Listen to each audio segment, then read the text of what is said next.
Whoa, man, keep your voice down. It's Saturday morning. It's like 6:45 in the morning. It's way too quiet this morning. We're having some sort of a tropical heat wave. So here's what I want to talk about today. I want to define what is a watch absolutist. Why I don't want to be a watch absolutist.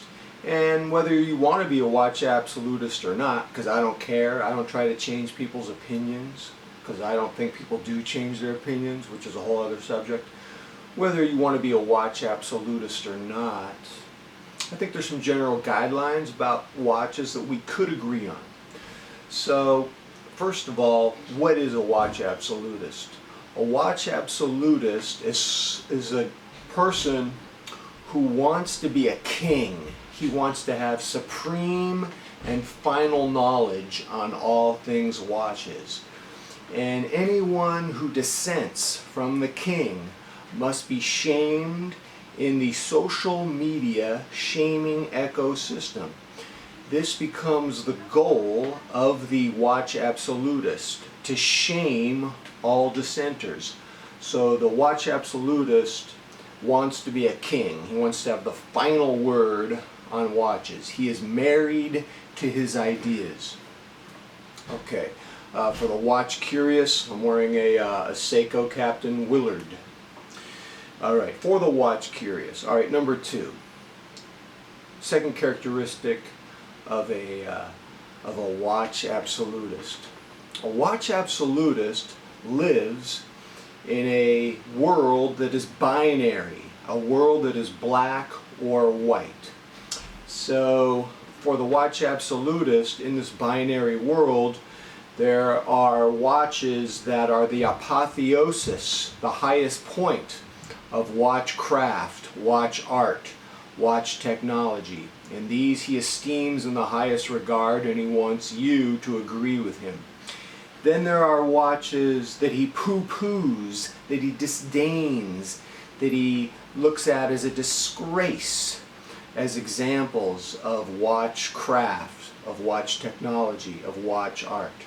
And if you disagree with him, if you are a dissenter from the king, he will shame you in the social media shaming ecosystem. That's the second characteristic.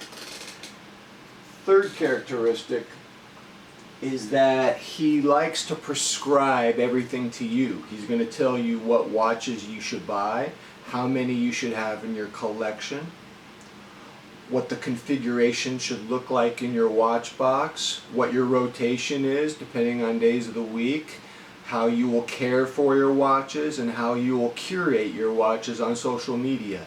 He has a plan for you. That's the third characteristic. Finally, the fourth characteristic of the watch absolutist is that he spends an enormous amount of time researching watches, and he's therefore deeply invested emotionally in watch talk. And if someone disagrees with him, his blood pressure goes up, he sweats profusely, he has convulsions, you may see a thrombosis vein in his forehead about to explode. He gets very emotional because his opinions about watches have become his core identity. And so that's what a watch absolutist is. I argue that you shouldn't be one. Now, if you're going to be one or not, you're not going to be persuaded by me. I've learned that people have beliefs that are baked in. You generally don't change people's minds. I mean, it happens rarely. So I'm just going to explain to you why I'm not a watch absolutist. Number 1, it's not fun. It's not fun to be a watch absolutist, because the focus on fun gets shifted to you're now in an information war against all dissenters. All of your time and energy is focused on the information war, because it's no longer about the joy of watches. It's about winning. It's about being right. It's about domination. It's about final say. It's about being God. It's about being a king. So the fun is gone. Number two, if you're a watch absolutist, you become unpleasant. You forget how to smile. Hey, look at me, I can smile. You scowl like you've been eating lemons all day. You forgot the original purpose of your watch hobby. You've forgotten how to smile. Number three, when you are a watch absolutist, frankly, you become somewhat of a buzzkill, man. You go on other people's YouTube channels, and some guy like me who's not even I'm not a rich lawyer, I'm not a rich doctor, I'm not a rich business dude, I'm just some common man. I work in education, and I'm the type of common man. I get all happy when I get a Citizen or a Seiko, and in fact I got this Captain Willard, which is like the most I've ever spent on a watch, and for me, I pushed myself out of my comfort zone, and I'm all happy. I'm still happy with it, in spite of a few people. They write, what do they write? Oh, Seikos are for losers who don't want to buy such and such, or this thing looks ugly, or all these. It's too small for you. It's just like they just love being a buzzkill. They love putting their opinion on. I mean, and you've experienced it too. You could be excited about some watch or other, and someone has to say something really. What word could we use? Derogatory. Just because being a buzzkill for some people is what gets them out of bed in the morning, frankly. And I don't know what kind of bling bling vibe I'm giving in my little shack in Southern California, but for me, buying a Captain Willard was like, I pushed myself out of my comfort zone. I sold a lot of watches to get this, but hey man, I get it.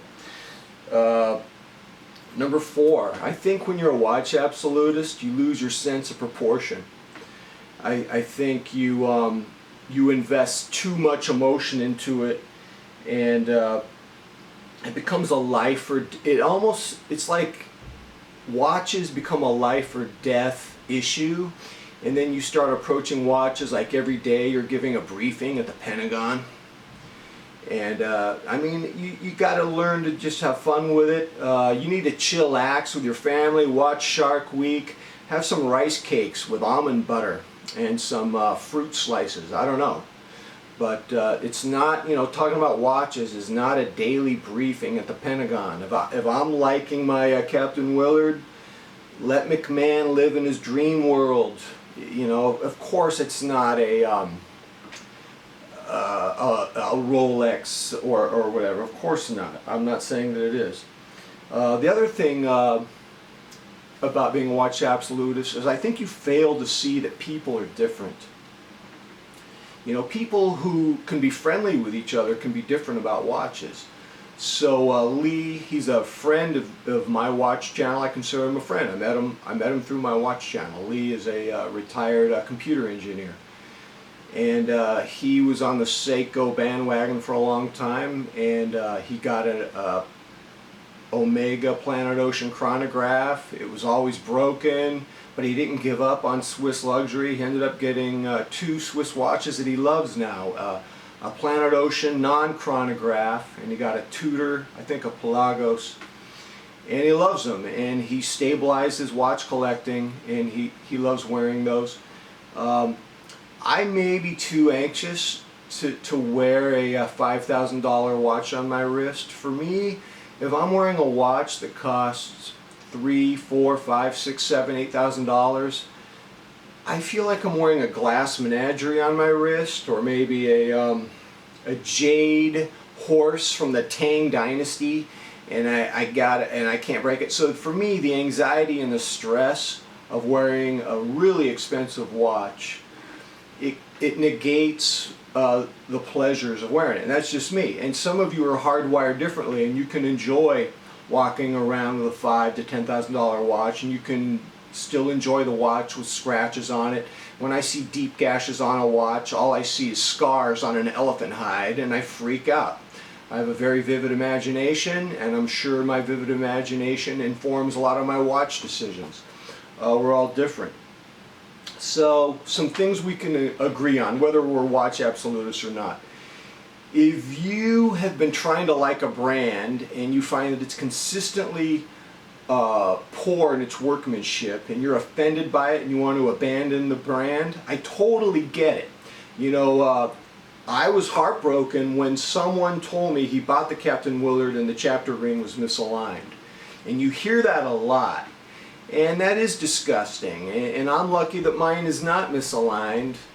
And some of you expressed disgust, and I totally agree with you. It's disgusting. Seiko should not do that. And if that pushes some of you to get a Tudor or a Rolex or something instead, I totally get it. We can agree that sometimes a watch company disrespects their customers by consistently producing defective materials. Totally get it. We can agree on that.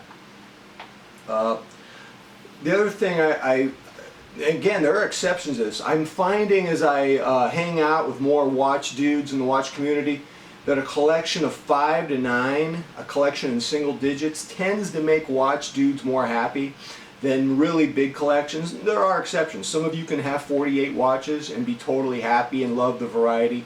But what I'm finding is that most of us seem to like to keep it in single digits. We seem to be able to focus on what we have better.